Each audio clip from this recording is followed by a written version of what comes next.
pode olhar para o teu irmão nessa noite e falar assim para o teu irmão: a paz do Senhor. Você pode olhar para o teu irmão nessa noite e dizer assim: eu te amo, meu irmão. Eu te amo, minha irmã. Fala assim: estamos na casa do nosso Pai. Quem está na casa do Pai aqui? E o Papai está presente, em nome de Jesus, amém? Nós queremos isso nesta noite. Eu quero glorificar a Deus pela vida de cada um aqui nessa noite, porque nós cremos que tudo é para Ele, tudo é para a glória do nome dele. Aleluia. Amém? Glória a Jesus. Tivemos um culto ontem abençoado, um culto ontem maravilhoso, mais um culto de mulheres, né, que ficou marcado na história desse ministério.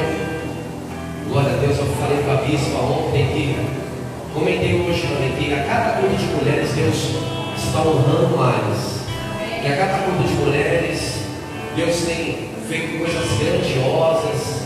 Tudo isso é para crescimento da igreja do Senhor Jesus Cristo. Quem crê nisso? Amém. Amém? Amém. Glória a Deus. Hoje eu estou me sentindo no grupo das mulheres.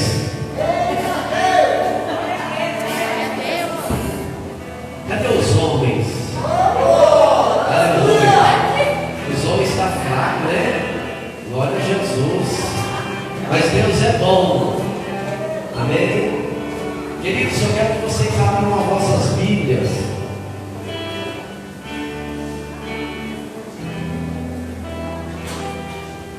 No livro de Apocalipse,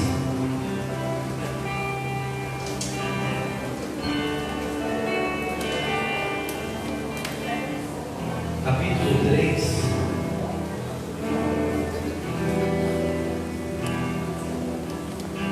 Apocalipse 3. Pode tirar a câmera para mim, pode tirar. Cadê a Juscelia? Que bom essa intercessão sua e da Luciene aqui, viu? Amém, Senhor. Eu passei aqui, eu senti algo forte de Deus aqui. Desde ontem, eu falei para mim, mas está forte essa intercessão. Tudo é para a glória de Jesus, amém, queridos? Nós sabemos que tem um combate no mundo espiritual, né? Apocalipse, capítulo 3.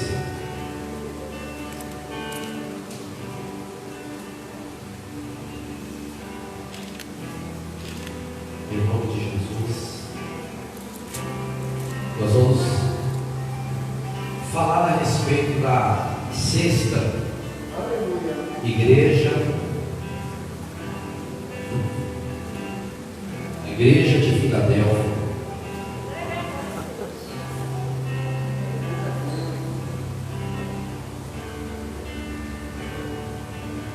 Amém? Eu quero que você leia junto comigo. Acompanhe a tua Bíblia aí. Vamos ler o versículo. Glória a Jesus. Vamos ler o versículo 9. Capítulo 3 de Apocalipse, versículo 9. Vai dizer assim: eis que eu farei aos da sinagoga de Satanás, aos que se dizem judeus e não são, mas mentem. Eis que eu farei que venha e adorem prostrados aos teus pés e saibam que eu te amo. Aleluia.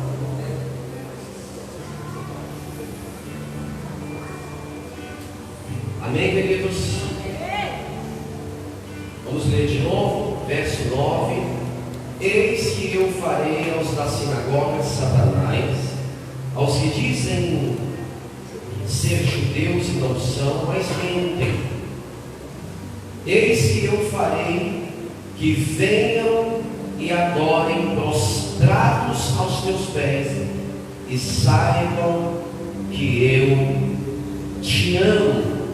O verso 10 vai dizer assim: como guardaste a palavra da minha paciência, também eu te guardarei da hora da tentação que há de vir sobre todo o mundo, para tentar os que habitam na terra.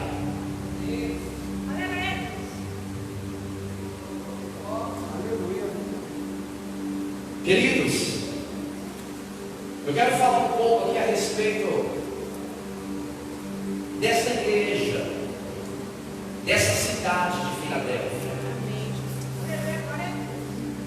Porque quando nós lemos Apocalipse,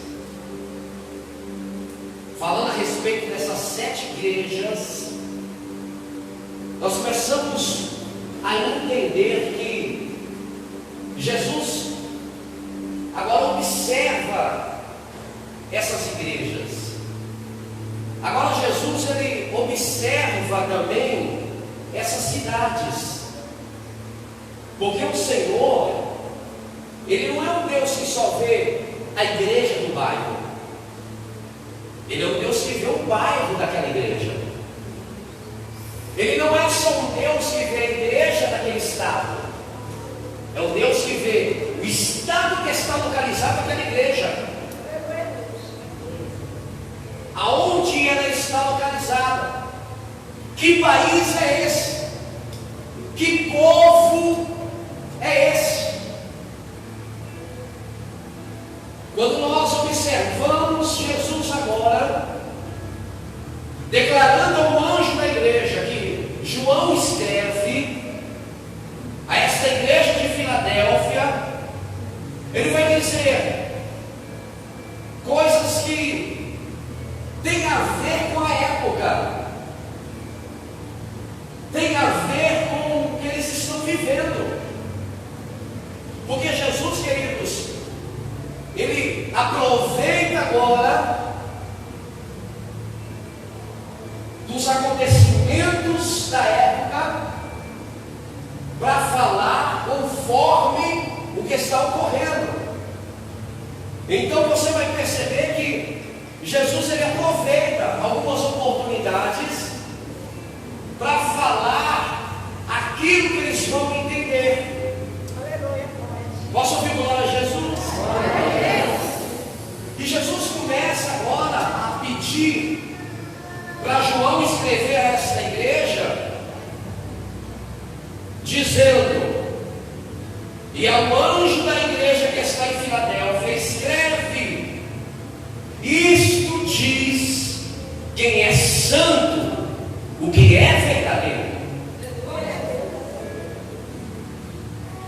Nós lemos aqui que nesta igreja tinha alguns que eram da sinagoga de Satanás. Foi isso que nós lemos? Sim ou não? Sim. Vamos voltar no verso 9. Eis que farei aos que são da sinagoga de Satanás, aos que dizem ser judeu e não são, mas o que? Mentem. Ou seja, tinha alguns ali que estavam naquela igreja, que estavam naquela cidade, que estavam dizendo que era de uma sinagoga, mas era da sinagoga de Satanás. Não era verdadeiros judeus, não eram judeus convertidos, eram judeus agora usados por Satanás, dizendo algumas doutrinas falsas. Mas quando esta carta ela é escrita, Jesus agora aproveita, porque o momento era de mentira. Então a carta é escrita assim, ó: a igreja de Filadélfia escreve: isto diz o que é santo e verdadeiro. Então Jesus estava dizendo: no meio desta mentira vem um que é verdadeiro. Aleluia! Aleluia! Aleluia! Porque, querido, não tem como combater a mentira a não ser com a verdade. Então Jesus vai aproveitar agora a oportunidade de uma igreja que que agora é elogiada. Querido, das 7 igrejas, ouve o que eu vou te dizer, eu estou pregando desde a primeira, das 7 igrejas, somente 2 das tais foram elogiadas por Jesus. A de Pérgamo e agora a de Filadélfia. Só que a de Filadélfia, Jesus fala algo mais. A de Filadélfia, eu acredito que Jesus olha agora e fala assim: esta é a igreja base, esta é a igreja modelo, esta é a igreja que tem que ser espelhada. Por isso que nós entendemos às vezes errado o que significa uma igreja. Porque quando João vai escrever agora, ele vai escrever para os 7 anjos, mas também vai escrever para 7 igrejas. Ele vai falar dos 7 espíritos, mas também vai falar das 7 estrelas. Aleluia! Porque, querido, não tem como nós estarmos servindo a Deus se as qualidades, as características do Espírito de Deus está em nós, tem que estar em nós. Olha o que o irmão nós vamos fazer. A característica do Espírito de Deus tem que estar no meio da igreja, tem que estar em nós. Engraçado que em Apocalipse 1, Jesus manda Pedro escrever, aliás, João escrever a respeito das 7 estrelas, dos 7 candelabros. Vai ouvir glória a Deus? Porque o nosso Deus é completo. Ele não vai falar só com o anjo, ele vai falar com a igreja. Ele não vai falar só com o anjo, com a igreja. Ele vai falar com a igreja que está localizada naquela cidade. Então, das 7 igrejas, você vai ver agora 2 que Jesus elogia. Você vai ver agora 2 que Jesus tem prazer em mandar Pedro escrever. Porque das outras 5 igrejas, você não vai ver Jesus somente elogiando, mas tem umas repreensões. Tem repreensões. Aleluia. E quando eu olho para a igreja de Filadélfia, eu vejo uma igreja que não teve elogios a não ser na hora certa. Você entende isso aqui? Uma igreja que vive de elogio é uma igreja fracassada. Pessoas que vivem de elogio é pessoas fracassadas. Aleluia. Porque o elogio só faz bem quando é dito na hora certa e no tempo certo. Então nós dependemos do elogio, nós dependemos da verdade. E Jesus se apresenta dizendo: santo e o verdadeiro.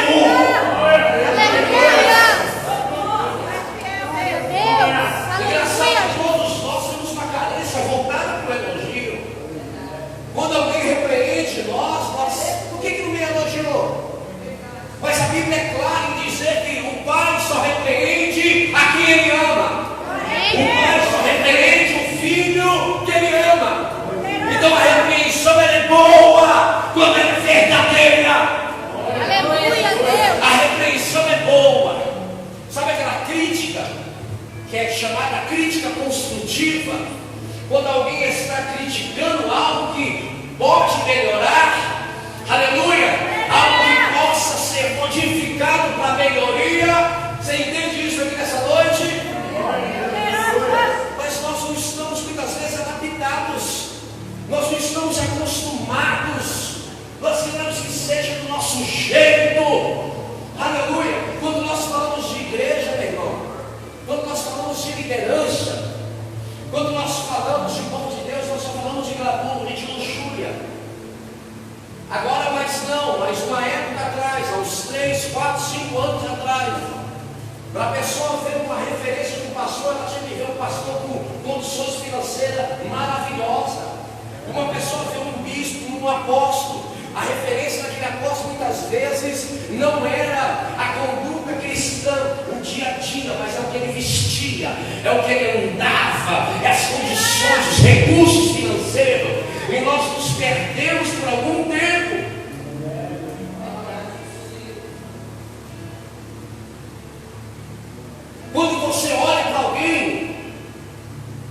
está liderando o povo com a mente de 3 a 5 anos atrás, qual que é? Deixa eu ver se ele está vestindo a melhor roupa. Deixa eu ver se ele está morando na melhor casa. É, Deus, aleluia. Queridos, o Evangelho começou a mudar. Não é assim que funciona. A Bíblia vai dizer em Atos dos Apóstolos, no capítulo 3, a Bíblia vai dizer que Pedro e João estavam subindo para orar na hora 9, e tinha lá um paralítico pedindo esmola, e a Bíblia vai dizer que aquele paralítico pediu, e Pedro olhou para ele, João olhou para ele e disse: eu não tenho prata, eu não tenho ouro, mas o que eu tenho eu vou te dar. Levante e anda em nome de Jesus de Nazaré.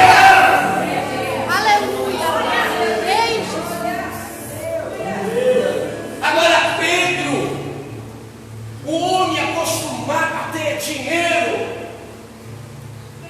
Pedro, o homem que era empresário da época, hello, tem crente aí?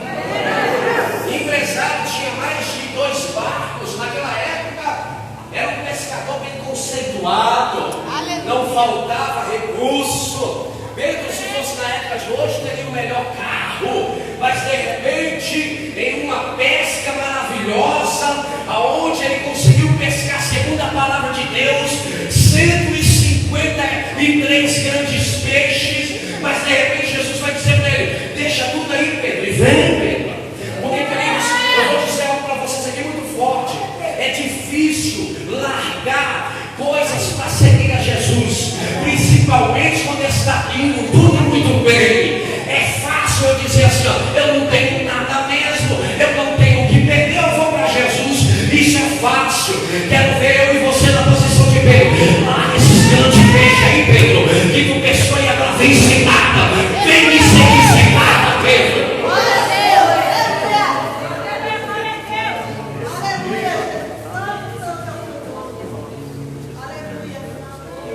Será que, se você estivesse aqui numa condição financeira boa, e Jesus pedisse para você: vende tudo e dá para os pobres, você faria? Alguém poderia dizer assim: eu faria, bispo. Mas, querido, você tem que agora entrar na história. Você tem que agora entrar na história, porque às vezes, quando nós temos condições, é um mau ser humano, nós nos perdemos. Eu não estou generalizando, mas eu estou dizendo que quando nós recebemos poder, nós temos uma tendência muito grande de se corromper. Quando nós temos condições, nós mostramos quem nós somos. Então Jesus ali fez algo forte, porque a Bíblia vai dizer que depois que Pedro orou e aquele coxo levantou, a Bíblia vai dizer no Atos capítulo 4 que agora pessoas estavam vendendo suas heranças, suas fazendas, e agora depositando nos pés dos apóstolos. E o interessante da história é que Pedro nem João, nem os outros discípulos estavam pegando dinheiro para eles. Vocês não estavam vendo, a Bíblia não vai dizer que Pedro comprou o melhor cavalo, a melhor carroça ou carruagem. A Bíblia não vai dizer que Pedro agora comprou a melhor casa da época, não. A Bíblia vai dizer que tudo que veio aos pés deles, eles começaram a repartir com as pessoas que tinham necessidades. A Bíblia vai dizer agora que Pedro estava pegando agora, não era pouco dinheiro, era dinheiro de herança, era dinheiro de fazenda, era dinheiro grande que estava sendo depositado, não era dinheiro de miséria.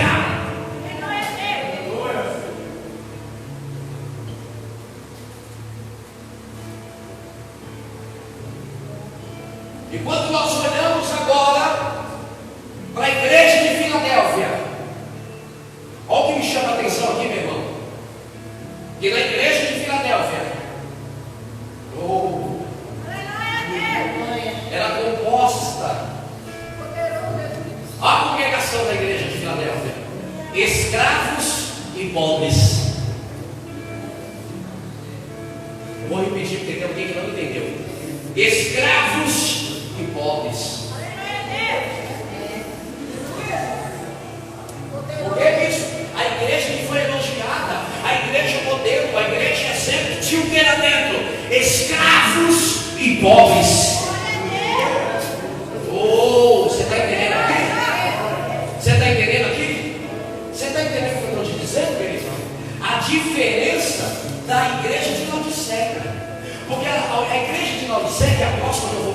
ano que vem, era uma igreja que se dizia rica. Mas Jesus falou assim: ó, vocês se fazem de rico, mas são pobres. E ainda são nus. Oh, aleluia.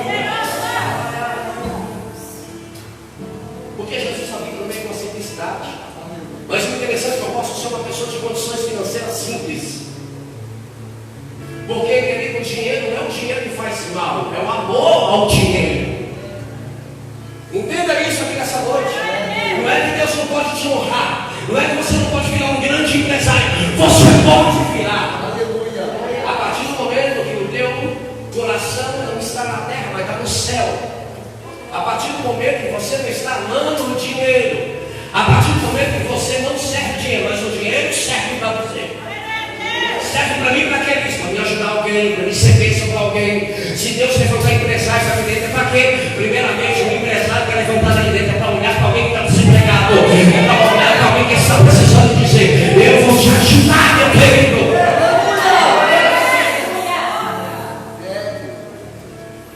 Agora eu vou dizer algo forte para vocês entenderem. Filadélfia significa amor fraternal. Nós já ouvimos falar isso algumas vezes. Você até sabe que havia um amor de irmão ali, porque é o nome da igreja. Fidal, Filadélfia.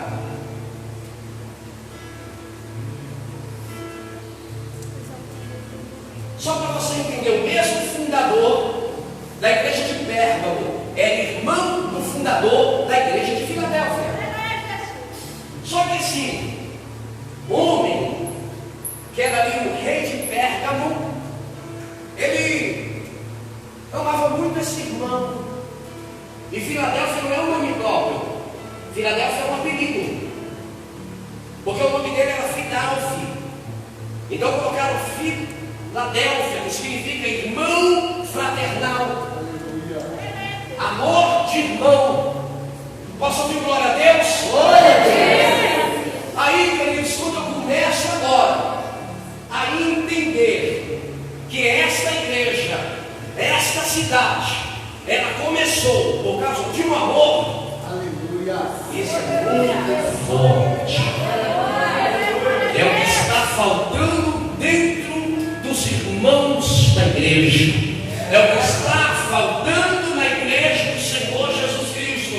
O irmão amar o outro irmão, o irmão se preocupar com o outro irmão, o irmão cuidar do outro irmão. Mas sabe qual é o problema que está acontecendo nos dias de hoje? É que nós estamos vivendo no capítulo de Jeremias, no capítulo 17. Eu quero que você coloque aí, por favor. Capítulo 17 de Jeremias, no capítulo 5. A Bíblia vai dizer algo, vou ler aqui. A Bíblia vai dizer algo interessante. Jeremias 17, se você quiser abrir, versículo 5, a Bíblia vai dizer algo muito forte, muito interessante. É que muitas vezes nós temos facilidades em viver. Aleluia. Quem achou aí? Santo, aleluia. Jeremias 17, 5 vai dizer assim, ó: assim diz o Senhor, maldito o homem que confia. É fácil, né? Cutuca o teu irmão aí, por favor, me ajuda a pegar quem está sonolento com o culto de ontem. Balança ele e fala assim: é fácil não confiar. É muito fácil não confiar em ninguém. Você acredita que tem alguns símbolos que ele usa desta palavra para poder fazer a sua vontade? Uma certa feita eu estava trabalhando em uma empresa e o cara, sabendo que eu era irmão, eles chamam nós de irmão, né? Irmão da igreja. E ele falou: irmão, mas não está escrito na Bíblia, maldito o homem que confia, não, por isso eu não confio. Eu falei: mas é porque você errou errado, você deu errado. Não pode ler só um versículo. Amém? Você não pode ler só um texto, você tem que ler o contexto. Porque se você ler só um texto, ou se você ler só um contexto, pode se tornar um pretexto para muitas outras coisas. Posso ouvir glória a Jesus aí? Mas a dizer: maldito o homem que confia no homem, cujo a sua força está nos seus braços. Sabe o que significa isso? É uma pessoa que só confia na força dele, no braço dele, não vai longe não. Esse aí você não confia não. Esse daí sai longe, meu irmão, porque a nossa confiança está no Senhor que criou os céus e a terra, não é no homem.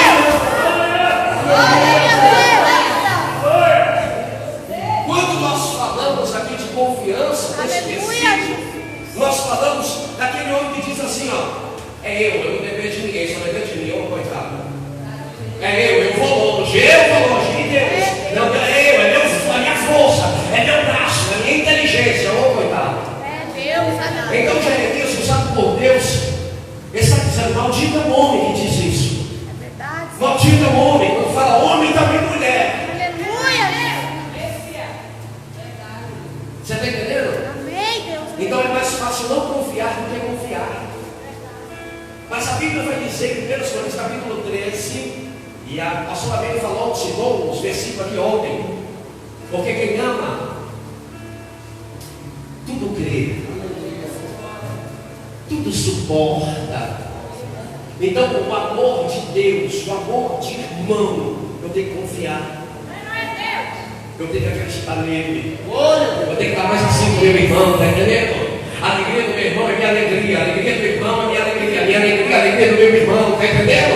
Está faltando isso na igreja, porque nós somos filhos do mesmo Pai.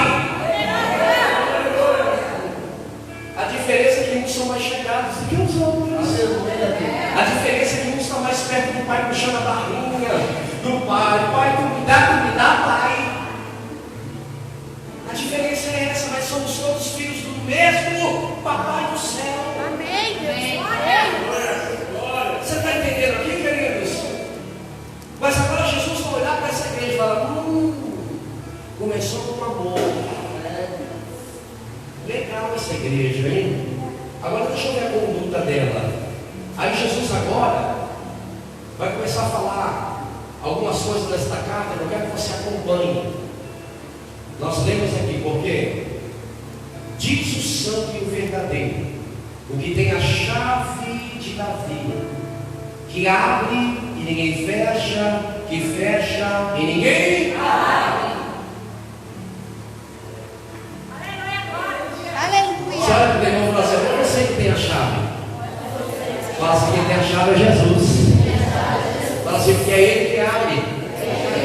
Porque toda porta tem uma fechadura, e toda fechadura tem uma chave, e tem porta que só Jesus abre, e quando Ele abre, ninguém fecha, e quando Ele fecha, ninguém abre.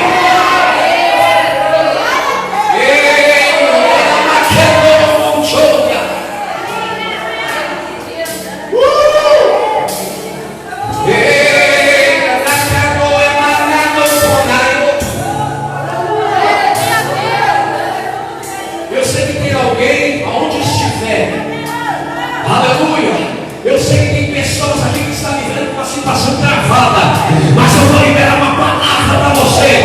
Aonde com Ele, esteja com Ele, porque Ele que tem a chave.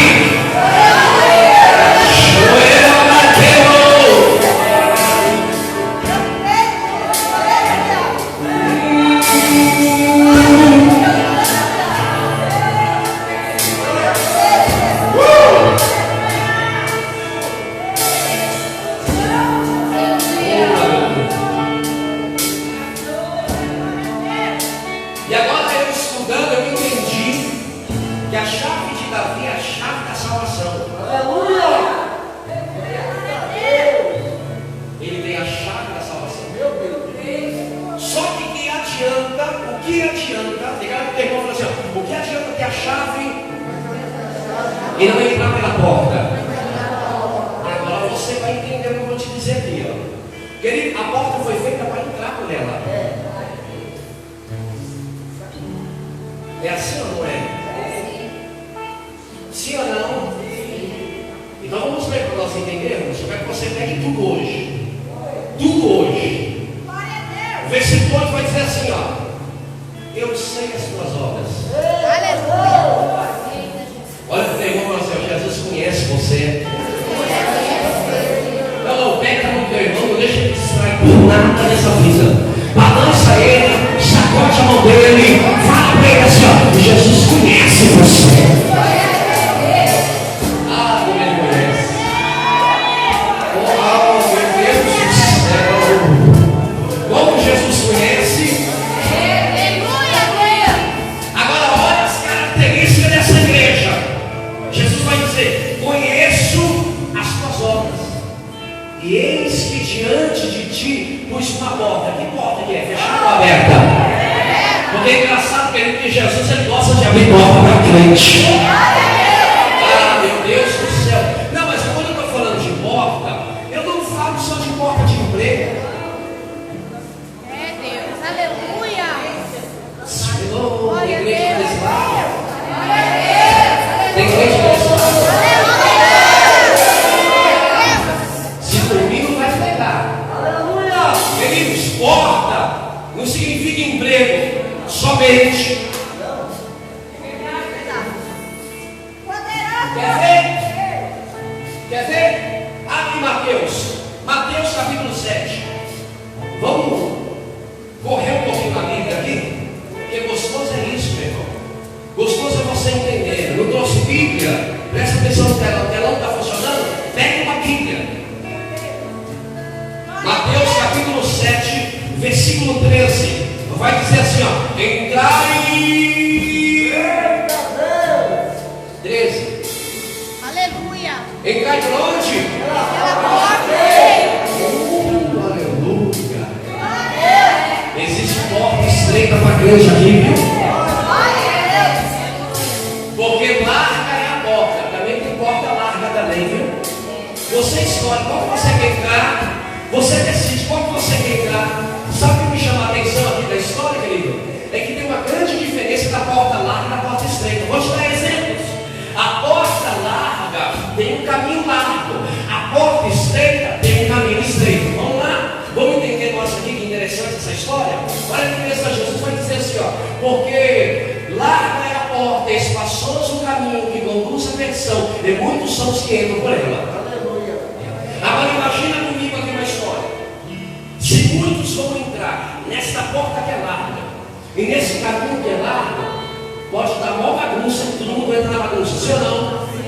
Vou te dar um exemplo melhor aqui para você entender. Quando a porta é estreita, o caminho é estreito, não tem como ser bagunça, por quê? Vai ter que entrar um por um, na fileira, um por um na fileira. Não entra com bagunça, o céu não entra com bagunça. Então vou dizer algo para você aqui, ó. A porta estreita é a porta que dá ao caminho do céu. A porta larga é a porta que vai dar ao caminho da perdição. Então, deixa eu te dizer algumas características de quem vai entrando na porta estreita. Deus começa a estreitar aqui primeiro na terra, porque é do estreitamento que você começa a ser uma pessoa mais educada. É do estreitamento que você começa a ser uma pessoa mais comportada. É quando tudo está começando a ficar mais estreito. Na tua casa você tem ordem, na igreja também tem ordem e decência. Então Deus começa a estreitar, porque para você se acostumar com um caminho. O caminho, querido, Deus disse, Jesus disse, os últimos serão os primeiros e os primeiros serão os últimos. O que nós entendemos com isso, bispo? Que há uma fila, há uma ordenança, há uma organização. Não é de qualquer jeito, não. Não é bagunçado, não. E outro detalhe aqui que é interessante, para entrar na porta estreita, tem que se agachar, tem que se curvar para entrar, porque a porta estreita, a porta pequena, querido. Você não entra de qualquer jeito, mas pessoas não tem que entrar agachado, tem que entrar encurvado, tem que entrar, meu Deus do céu.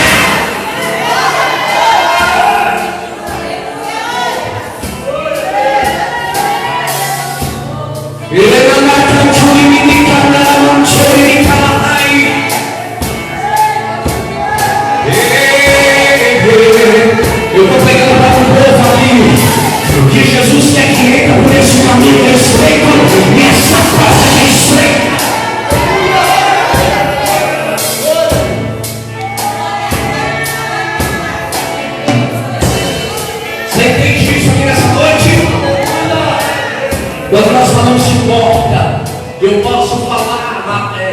João capítulo 10, Jesus vai dizer: eu sou a porta. Aleluia. E Jesus nunca vai colocar uma porta sem a chave. Eu creio, Deus. Aleluia. Sabe o que Jesus vai dizer aqui? Eu tenho a chave de Davi. Oh, aleluia. Eu abro e ninguém fecha. Só que o interessante é que em Mateus capítulo 16, vai perguntar aí, querido. Eu quero que você entenda, tá? Eu não vou citar versículo em cima de versículo para você entender, mas entenda aqui, ó. O próprio Jesus disse para Pedro: Pedro, darei para você as chaves do reino dos céus. Mas não é que Jesus tem uma chave para Pedro. Jesus tem a chave que abre as portas. E Jesus vai abrindo. Às vezes você precisa de uma porta aberta para a sua vida sentimental. Às vezes você precisa de uma porta para uma vida financeira melhor, uma vida da saúde melhor, família melhor. E Jesus vai começar a abrir portas e você vai entrar. Jesus vai começar a abrir portas e você vai entrar. Deixa eu te dar um detalhe aqui nessa ministração. Jesus aproveitou a oportunidade, sabe por quê? A igreja de Filadélfia, ela era reconhecida como a porta aberta. Vou repetir: a igreja de Filadélfia, pastor, era reconhecida como a cidade da porta aberta. Então Jesus precisava, Bruno, falar o mesmo linguajar que eles iam entender, as mesmas palavras que eles iam entender. É por isso que o nosso Deus, que não muda, ele se manifesta para nós de uma forma que nós entendemos. É por isso que em uma pregação ele vai falar com uns de um jeito, uns de outro. Às vezes você vai ver alguém chorando, às vezes você vai ver alguém sorrindo, às vezes você vai ver alguém distraído, às vezes você vai ver alguém com a cabeça baixa, às vezes você vai ver alguém dando glória, dando aleluia, falando de mistério. Por quê? Porque Jesus está falando com aquela pessoa no individual. E nós entendemos quando nós estamos desligados. Às vezes alguém está chorando aqui, o outro está sério, mas não é porque o outro não está recebendo, é porque Jesus está falando com você naquele momento. Então é o seu momento de receber a palavra.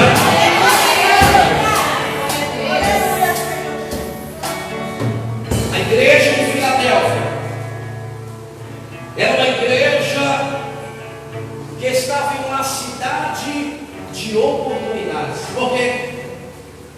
Por quê, bispo? Porque esta porta que ficava aberta, quem já ouviu falar de Atenas? Uma cidade da Grécia. Quem já ouviu falar de Atenas?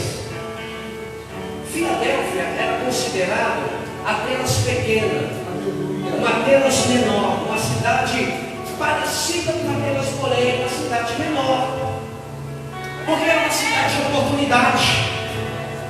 Era uma cidade de quê? De quê? Era uma cidade fértil. É uma cidade que produzia. Posso ouvir glória a Deus?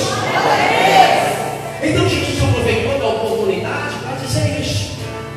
Eis que diante de vós eu deixo uma porta aberta, para chamar a atenção daquele povo, porque aquele povo estava morando num lugar que era conhecido como a pequena Atenas, a cidade das portas abertas, a cidade do comércio, do correio, tudo fluía por aquele caminho. Porém, era uma cidade que tinha vulcões, grandes terremotos,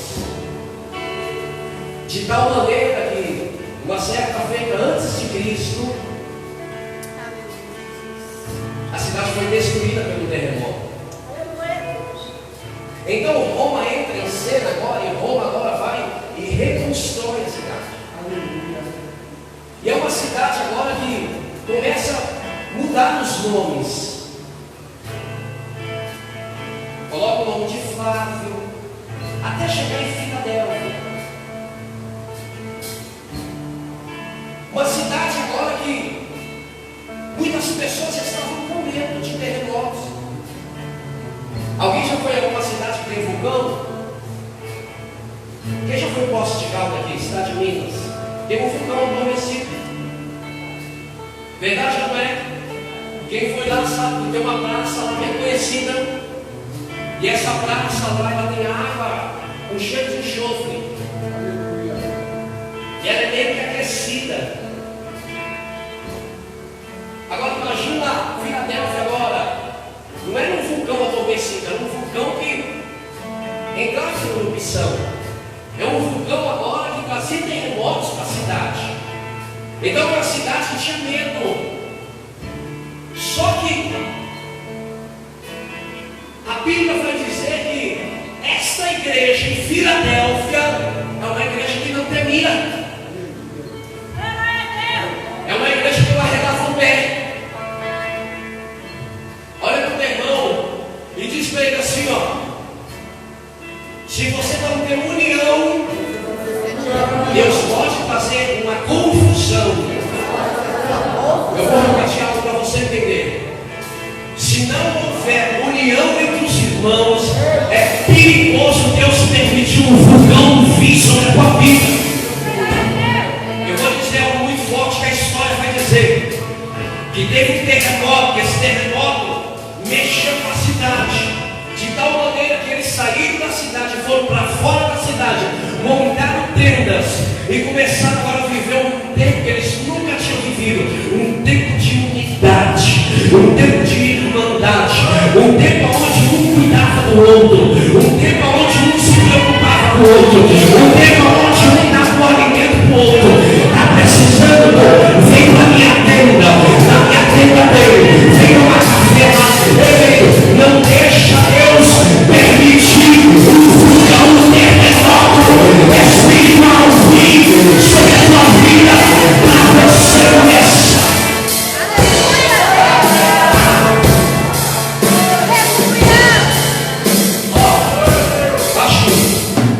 Não deixa o vulcão vir, o terremoto vir, para você começar a ter união. Aleluia, Jesus. Não deixa não. Aproveita o momento agora. Porque Jesus não vê só a igreja, ele vê a cidade, ele não vê só a cidade, ele vê o país. Ele sabe onde você mora, onde você dorme, com quem você fala. Aleluia, Deus. Oh, glória. E aí está faltando uma união entre nós. Sabe o que Gálatas capítulo 6, versículo 10 vai dizer? Façamos o bem a todos, principalmente aos domésticos da fé. Quem é os domésticos da fé? Não é só os obreiros, não. Domésticos da fé é os irmãos que estão crendo, é os irmãos que estão na mesma batalha, peleja que você está, servindo o mesmo Deus, servindo o mesmo Senhor. Aleluia. Amém? Oh, glória a Deus. Vocês estão na mesma guerra. Aleluia, Jesus. Balança o teu irmão e fala assim: nós estamos na mesma peleja. Temos que nos unir. Uma das características desta igreja de Filadélfia é que tem de união. Não era Deus, cada um por si, Deus por todos, não. Era Deus por todos e todos amando um a si mesmo. Aleluia, Deus. Tinha amor, Glória a Jesus. tinha esperança. Era uma igreja que tinha fé. Vamos ler para finalizar. Oh, aleluia. Apocalipse 3, leia aí para nós finalizarmos. Glória a Deus. Eu pus uma porta aberta, versículo 8, e ninguém pode fechar. E aí Jesus vai dizer assim, ó: e tendo pouca força.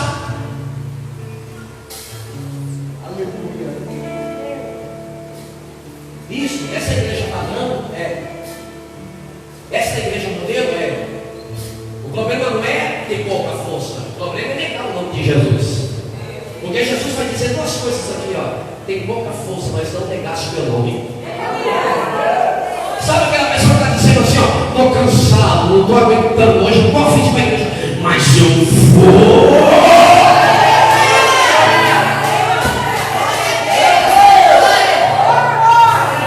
Estou fraco, mas não perco nada de Deus.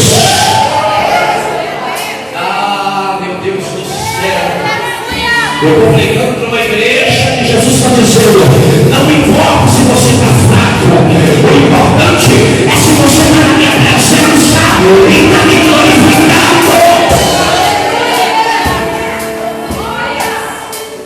Sabe por quê, querido? Eu vou dizer algo forte para você aqui. Deus ministrou algumas semanas no meu coração. Eu até compartilhei com a Beth, que eles têm que entender o seguinte: tem momento em nossa vida que nós estamos fracos mesmo, porque Deus, Ele só se aperfeiçoa o poder dEle é no meio das nossas fraquezas. Aí a pessoa está dizendo assim: eu estou fraco, não vou para a igreja. Jesus está dizendo: vai, porque no meio da tua fraqueza eu estou aperfeiçoando o meu poder. No meio da tua fraqueza eu estou aperfeiçoando o teu caráter. No meio da tua fraqueza eu estou mudando a sua personalidade. No meio da tua fraqueza eu estou te enchendo de amor. No meio da tua fraqueza eu estou te mostrando que vai vale, que vai pequeno, mas eu sou grande.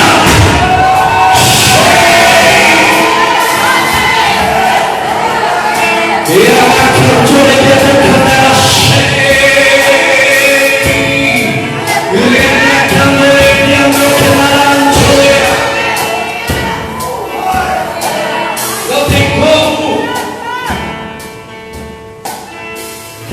Eu nunca vou me enxergar quando eu estou forte. Eu nunca vou enxergar o meu Deus quando eu estou forte. Eu só vou me entender, eu só vou me reconhecer que eu não sou nada, que eu sou falho, que eu sou fraco.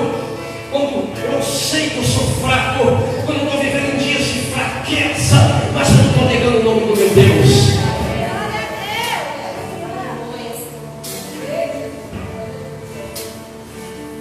Você entende isso? Deus faz isso. A Bíblia vai dizer que Deus pega as coisas fracas para confundir as fortes. E a Bíblia vai dizer então, quando você está fraco, diz: eu sou forte. Por que quando você está fraco, você está na dependência total de Deus? Você vai para o joelho, você vai para a oração. É ou não é? Agora, querido, é só dar um pouquinho de asa para crente. O crente não quer saber de orar, porque ele está dizendo: eu estou forte, eu já orei, eu estou recebendo a unção de 2 semanas atrás, eu estou bem. Não, querido, Jesus permite você ficar fraco mais uma vez, só para você entender que você depende dele.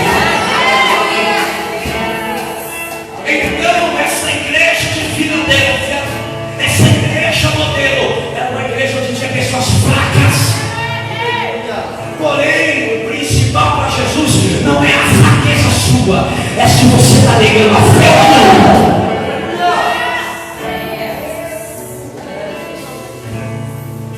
Aí ele vai dizer: oh, aleluia.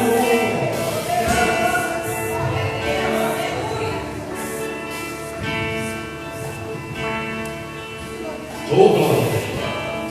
Fala assim: eu creio em Jesus. Aí ele vai dizer assim: ó, eu conheço as suas obras. Eu conheço as suas obras. Mesmo tendo pouca força, guardaste a minha palavra e não negaste o meu nome. Aí o versículo que eu li: eis que eu farei aos da sinagoga de Satanás, aos que dizem ser judeu e não são, mas mentem. Eis que farei que venham e adorem prostrado para ele. Característica, olha meu irmão. Fala assim: tudo que fizerem por você, não pague nada por mal. Ó, o crente religioso. Ó, ah é? Tocou em mim? Vai ver, eu vou revirar. Ah é? Ó o versículo que nós usamos. Nós amamos esse versículo. Mexeu com a menina dos olhos do Senhor. Queridos, eu já orei assim no monte também. Jesus tocou na menina dos teus olhos. Vai lá, Jesus, vai, pega esse povo. Não aconteceu nada com o povo. Aí eu voltei frustrado, frustrado. Por quê? Porque Jesus não faz quando. Ok, Jesus ele só reage a uma ação que gera uma reação, sim ou não? Sim. Mas deixa eu te dizer, a ação do cristão, ela tem a ver com a oração. Mas a oração é baseada na Bíblia. Deus não tem prazer na morte, Ele tem prazer na vida. Deus ele ama a salvação. Então pessoas que estão pisando com você hoje, pode ser pessoas que vão ser salvas amanhã. Verdade. E pode estar com você lá, você não sabe. Quem lembra de Saulo que se tornou Paulo? A caminho de Damasco, Atos capítulo 9. Era inimigo da igreja. De repente, depois de 3 dias, era o melhor amigo da igreja de Jesus Cristo. Aquele que está te perseguindo vai vencer. É no joelho, é na oração. Sabe uma coisa que eu aprendi hoje? Grava esse versículo aí, querido. Grava esse versículo, minha querida. Mateus capítulo 6, versículo 6. Vai dizer assim, ó: quando orares, não faça como os hipócritas que vão na praça, orando para todo mundo ver e dizer: olha, ele é de oração. Então no teu quarto, fecha a porta, ore em secreto, porque o Pai que vem em secreto te recompensará.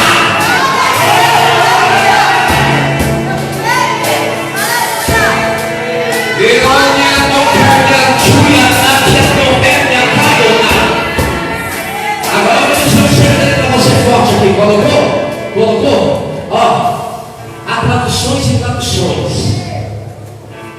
Bíblia King James, ela chega mais perto da tradução original da Bíblia. Eu vou ler aqui para você entender, porque tem um segredo muito forte aqui. Esquece do telão, só presta atenção em mim aqui, ó. Mateus 6. Ele chega mais perto do original dele, King James. Mateus 6 vai dizer assim no versículo 6: mas tu, quando orares, entra no teu quarto, fecha a porta, olha ao teu Pai que está em secreto, e teu Pai que está em secreto te recompensará publicamente. Aleluia! Aleluia! Quem nos honra publicamente é aquele que está orando escondido. Deus só vai honrar no meio do público aquele que está em secreto, o Pai que em secreto vê tudo.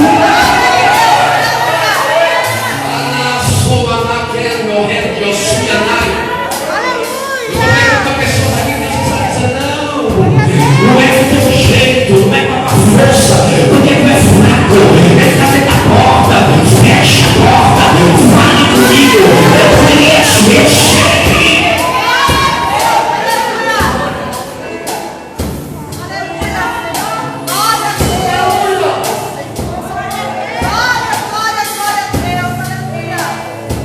Característica da igreja de Filadélfia. Quem estava diante deles?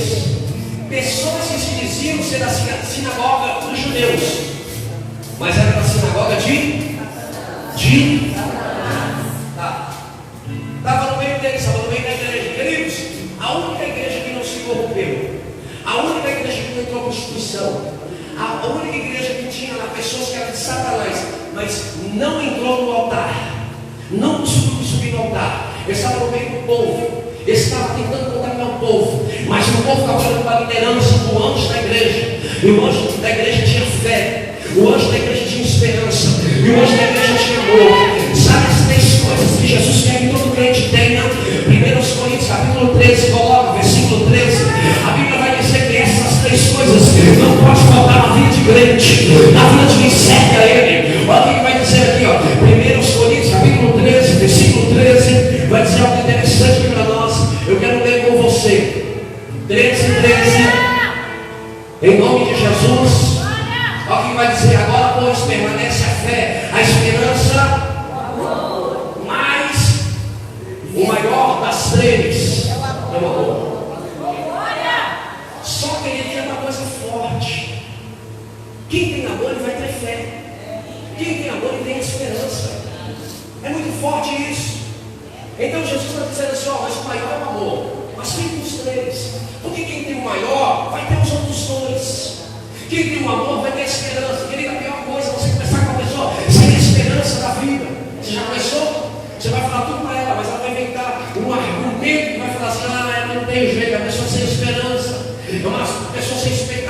características. Mas o cristão ele tem que ter as 3 características que vai levar ele para o céu. A fé. Quem tem fé, querida, ele triunfa vencendo o mundo. Está lá em 1 João. Agora, querido, quem tem esperança, a Bíblia vai dizer, querido, que a tribulação produz paciência, mas a paciência produz a esperança. Então, quem tem esperança, querido, é uma pessoa que ele está vendo que ninguém vê, ele está enxergando mais além. Porque uma pessoa de esperança é uma pessoa que consegue ter paciência, é uma pessoa que consegue esperar. Você nunca vai conversar com uma pessoa esperançosa, ansiosa.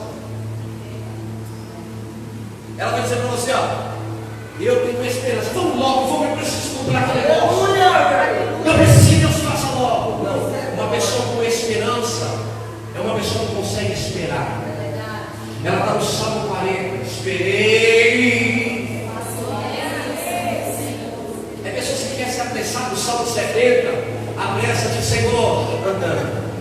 Querido, Jesus está no Salmo 70 antes do Salmo 40. Entenda uma coisa aqui nessa noite: se você não passar pelo Salmo 40, nunca você vai para o Salmo 70, porque não tem como pedir para Deus apressar se você não tem paciência para esperar.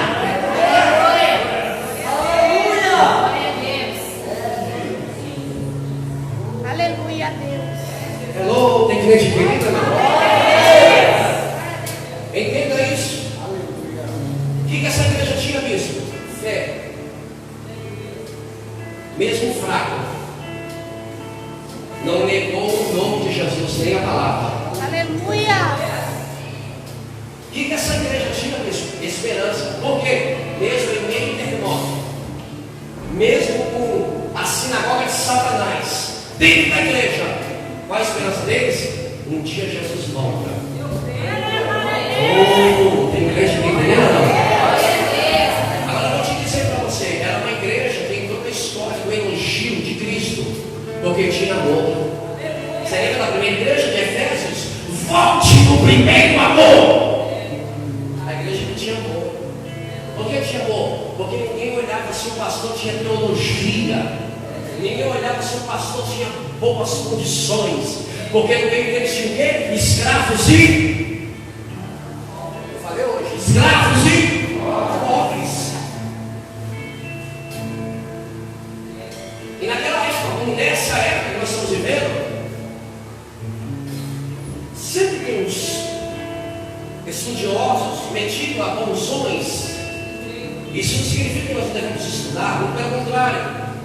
Eu preciso de conhecimento, eu preciso estudar. Eu estou pregando para vocês porque eu estudei. Senão eu não estava pregando. Posso ouvir falar a Jesus? O problema não é ter conhecimento. O problema é o conhecimento subir para a cabeça e eu achar que sou melhor que alguém. Mas mesmo tendo mestres da sinagoga naquela igreja e tendo pessoas simples no altar, a igreja não se corrompeu. Por quê? Porque o altar estava blindado da corrupção. Aí eu vou te falar algo aqui dentro de mim.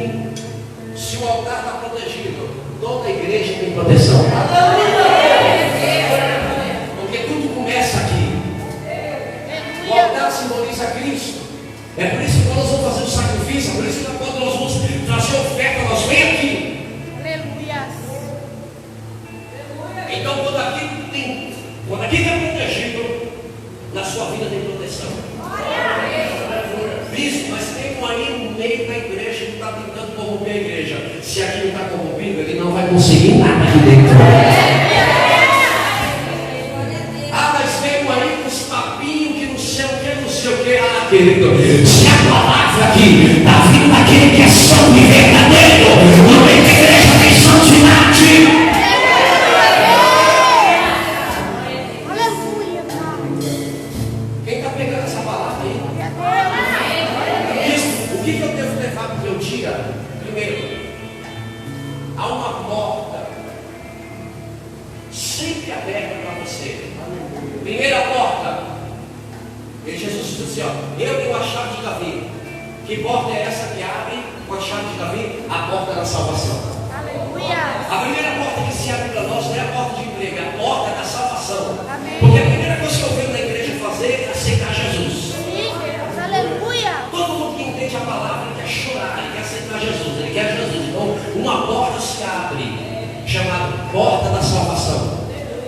Quem abre essa porta? Jesus com a chave de Davi. Aleluia. Segunda porta que se abre, portas de oportunidade. Porque mesmo eles vivendo em um lugar como em Grécia, em Roma, naquela época lá, muitos ídolos, idolatrias, mitos havia naquelas cidades. Então as pessoas não viviam sem religião. As pessoas não viviam sem religião. Deixa eu te falar um negócio. A igreja não nasceu lá. A igreja foi para lá e cresceu lá. É diferente. Ela não era a religião mãe. Tinha outras religiões lá que estavam anos lá. Só que eles entenderam que uma porta da oportunidade abriu. Para quê? Para pregar o Evangelho. Eles entenderam. Vou falar aqui para vocês aqui, ó, algo interessante. Esse caminho que estava aberto, essa cidade que era conhecida como Portas Abertas, eles aproveitaram desse fluxo bispa de muitas pessoas que entravam e saíam para eles pregarem o Evangelho. Segunda porta, porta da oportunidade. Terceira porta, a porta que vai te modelar. Olha o teu irmão que já está dormindo, já balança ele. Fala assim, ó, a porta que vai te modelar. A porta que vai te firmar. A porta que o caminho é estreito. Fala assim, ela vai te estreitar, te organizar, te preparar, te ensinar, te educar, te modelar. Tu vai ser modelo.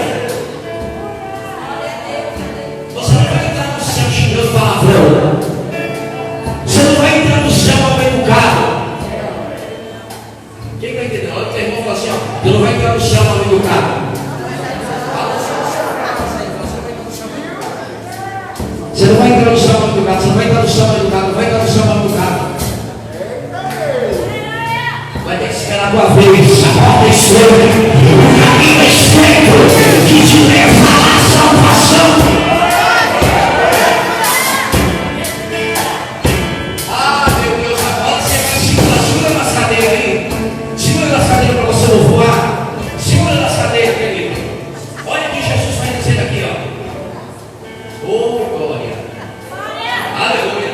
Venceu aqueles da sinagoga, venceu como? Deixando Jesus agir. Sabe, a Bíblia vai dizer aqui, ó, e eles vão saber que eu te amo.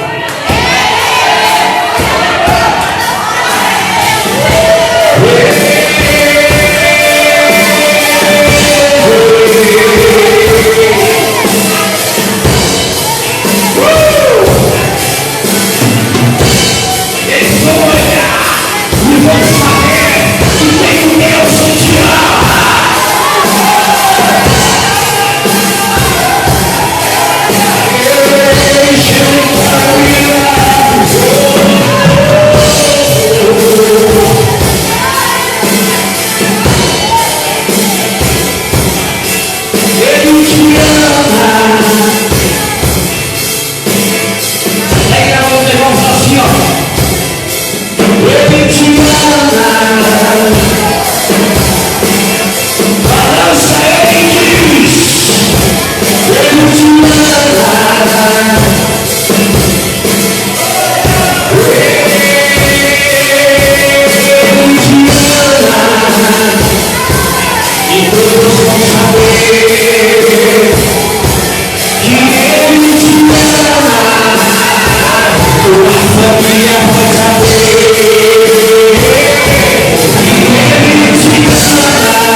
Porque falar é fácil.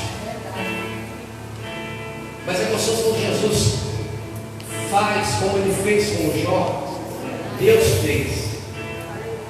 Tem visto Satanás, o meu servo Jó, que segue os todos. Jesus vai mostrar para os teus inimigos, ele te ama. Mas não é porque você é forte, é porque você é fraco. Aleluia, Deus. Não é porque você reagiu, é porque você foi orar. Aleluia. Não é porque você descontou, pagou com a mesma moeda, não, você foi para a oração.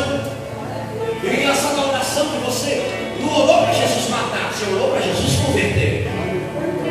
Só para vocês entenderem, esses mesmos da sinagoga de Satanás, bispa, foram os mesmos que se prostraram aos pés daqueles que estavam naquela igreja. Aleluia. Adorando o mesmo Deus da igreja de Filadélfia. Você não sabe se dia de amanhã o teu inimigo pode andar lá com você convertido, dizendo: você lembra? Eu era ruim, mas hoje eu sirvo um Deus bom, e ele me fez ser bom, me fez ser um coração voluntário. Para finalizar, verso 10: como guardaste a palavra da minha paciência, também eu guardarei a hora da tentação, que vai vir sobre o mundo. Olha que interessante, está guardando a palavra, ele vai te guardar no dia pior. Está guardando a palavra no dia da tentação, pior dia que haverá na face da terra, ele vai te guardar, porque você está guardando a palavra. Aí ele vai dizer no verso 11 assim, ó: eis que venho sem guarda o que tens. Aleluia, Deus. Eis que venho sem demorar, guarda o que tens. Glória a Deus. Você tem que Jesus te deu que vai te levar para a salvação. O que Jesus te deu, querido? Oh, meu Deus do céu. Para que ninguém tome a sua coroa. Querido, o dia mais feliz da igreja vai ser quando a gente tiver um encontro com Jesus. E quando Jesus vir falar para os anjos: coloca a sua coroa, vai. Coloca a sua coroa. Coloca a sua coroa, igreja, vai.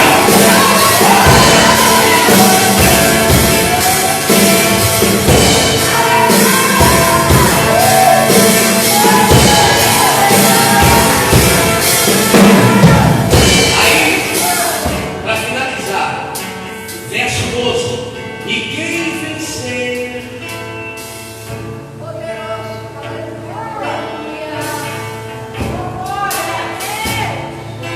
ele te ama. Ao que vencer, eu farei coluna no templo do meu Deus, onde jamais, nunca, de jeito nenhum, jamais, não tem mais volta. Eu vou entrar para ficar.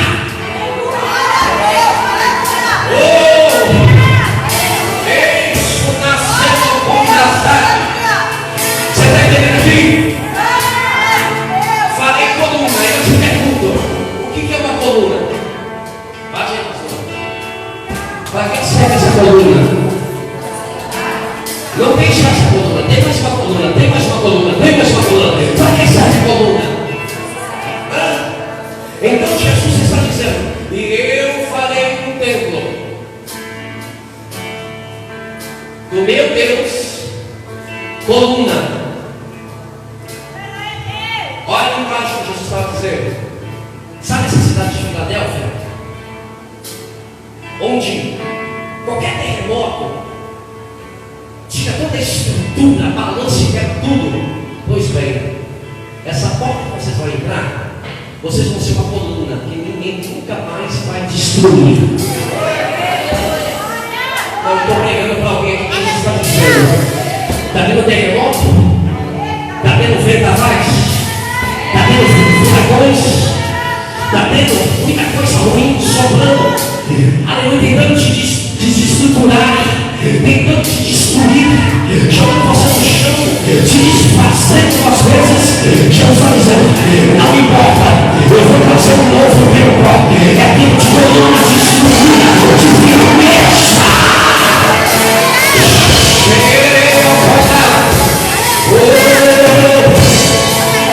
É um tempo poderoso. É um tempo que vai que vocês comandar. Ninguém vai tirar você do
eu não posso pegar o nome dele.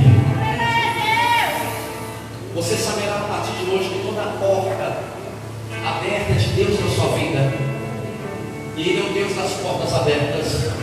Na verdade, Ele é a porta. Aleluia. Nós cremos nisso nesta noite. Nós acreditamos que tem a porta para pessoas aqui nesta noite. Tem a primeira porta para pessoas aqui nesta noite.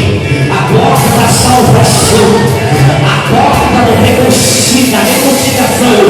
A porta que você está tendo o privilégio, a oportunidade de entrar. E Jesus está dizendo: vem para esta porta. Vem para este tempo. Vem, minha filha. Vem, minha filha. Vem para o teu tempo novo. Chega de perder. Chega de chorar. Chega de orar. Chega de retroceder. É o tempo novo. É o tempo de portas abertas. É o tempo de portas abertas. É o tempo de vencer. É o tempo de orar. É o tempo de se separar. De se santificar. Oh, aleluia.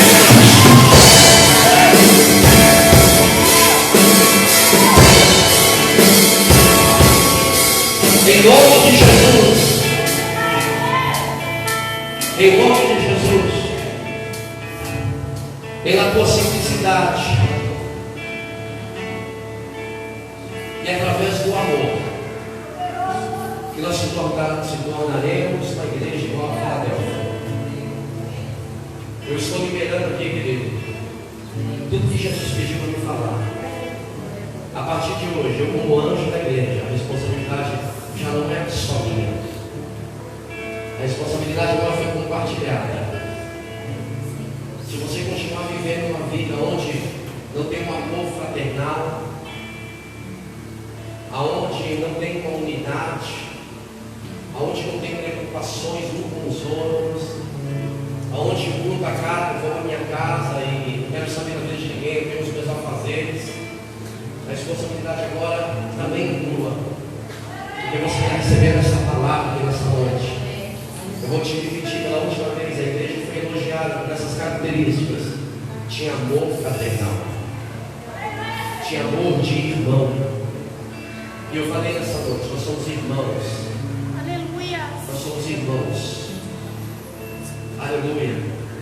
Não é que tem uns maiores do que os outros, não. Tem uns com responsabilidades maiores. Mas nós vamos entrar pelas mesmas portas. Vamos ver o mesmo Deus. Vamos ser cobrados pelas mesmas responsabilidades. Como a Bíblia sempre diz, para entrar no céu, a mesma coisa que Jesus me cobra de você. A mesma coisa que Jesus pede para mim, ele pede para você, tem que ter santidade. tem que ter verdade em você. Não posso ter uma vida de mentira, de engano. Eu não posso ser um hipócrita. Em nome do Senhor Jesus, não temos. Temos que viver na paz. Temos que viver na fé, na esperança e no amor. Amém? Se você crê, aplauda Jesus bem forte. Aleluia. Glória a Deus.